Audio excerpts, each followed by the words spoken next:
सेना को रिहा करो, मुकेश जैन अध्यक्ष दारा सेना को रिहा करो, जगन्नाथ महाप्रभु की यात्रा निकलवाने वाले मुकेश जैन को रिहा करो। काम कर रही है। देखिए, मुकेश जैन जी पूर्ण रूप से सामाजिक व्यक्ति हैं और मुकेश जैन जी ने सदैव समाज की भलाई के लिए काम किया है। किसी भी जगह, चाहे वो कोणार्क का सूर्य मंदिर हो जो बंद पड़ा था, उसके पैरेलल कोणार्क के सूर्य मंदिर निर्माण के लिए जमीन, मूर्ति, सारी व्यवस्था की।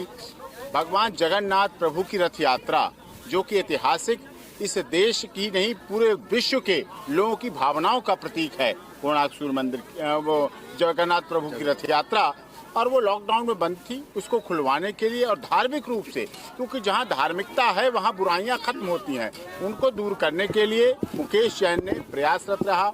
चाहे माननीय सर्वोच्च न्यायालय में याचिका की बात हो, चाहे कहीं ज्ञापन देने की बात हो, चाहे देश के महामहिम राष्ट्रपति जी से कहने की बात हो, वो सारी बातें उन्होंने की और कानून के सम्मत की, कानून के तरीके से की, कानूनी तरीके। मुकेश जैन पूरी तरह से संविधान में विश्वास करते हैं, कानून में विश्वास करते हैं, शांति प्रिय व्यक्ति हैं और समाज के निर्माण के लिए लगे रहते हैं।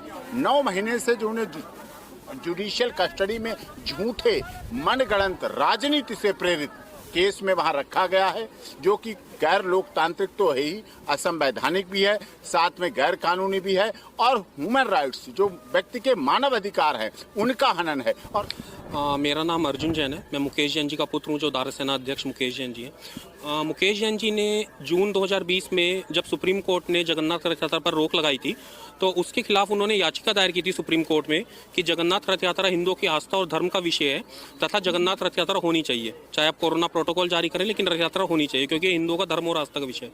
इसी चीज़ को लेकर के उनके आईडी से कुछ पोस्ट हुआ कि हम लोग चीफ जस्टिस साहब इस तरह से हिंदू धर्म विरोधी फैसले दे रहे हैं, जिससे कि हिंदू धर्म पर आघात हो रहा है। कभी कहते हैं दिवाली के पटाखे मत छुड़ाइए, कभी कहते हैं होली पर पानी मत बर्बाद कीजिए। सभी कुछ हिंदू धर्म के जो रीति रिवाज हैं, जो रिचुअल्स हैं, उनके टाइम पर इस तरह के फैसले दिए जा रहे हैं। उसी सबको लेकर के उनके आईडी से कुछ पोस्ट हुआ था, जिसके खिलाफ सबसे पहले मुकदमा दिल्ली में थाना साउथ एवेन्यू FIR नंबर 14/2020 दर्ज किया गया, जिसमें उनके खिलाफ जो मुकदमा दर्ज किया गया कि व्हाट्सएप मैसेज जो आपने डाला, और उसमें उनको थाने से ही जमानत दे दी गई है। मुकेश जैन जी सदा से ही देश हित की बात करते रहे हैं और जो देश विरोधी जो टुकड़े टुकड़े गैंग हैं, उनकी साजिशों का खुलासा करते रहे हैं देश की सर्वोच्च जांच एजेंसी को सूचनाएं प्रदान करके कि किस तरह से ये टुकड़े टुकड़े गैंग का एक मंसूबा चल रहा है कि देश को तोड़ने का।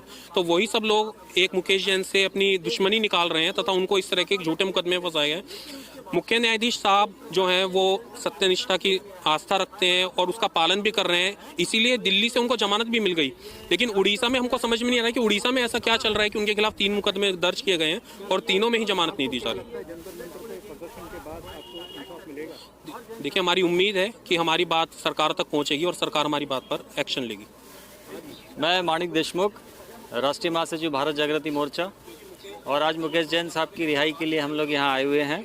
और इसमें जो है काफ़ी हिंदू संगठन, अखिल भारत हिंदू महासभा, दारा सेना, यूनाइटेड हिंदू फ्रंट सभी शामिल हैं और जैन साहब की रिहाई की हम मांग कर रहे हैं। इसका मुख्य उद्देश्य है मुकेश जैन दारा सेना अध्यक्ष, जिनको कि गैरकानूनी असंवैधानिक तरीके से गिरफ्तार किया गया, उनकी रिहाई की जाए। हम मांग कर रहे हैं उड़ीसा के मुख्यमंत्री से, राज्यपाल से और यहाँ के सर्वोच्च न्यायालय से। बिल्कुल होगा। हम लोग जमानत के लिए याचिका भी दी है कटक हाई कोर्ट उड़ीसा में, और उड़ीसा सरकार से हम मांग कर रहे हैं और हम ये याचिका का इंतज़ार कर रहे हैं, जल्दी से सुनवाई हो जाए और जैन साहब की रिहाई हो। यहाँ दिल्ली हाई कोर्ट में भी हमने एक याचिका डाली हुई है। ये टुकड़े टुकड़े गैंग है जो हिंदू धर्म विरोधी ताकतें हैं और वो लोग षड्यंत्र करके जैन साहब का फेसबुक हैक करके और उन्होंने जो है वो मुकदमे बनाए हैं सब।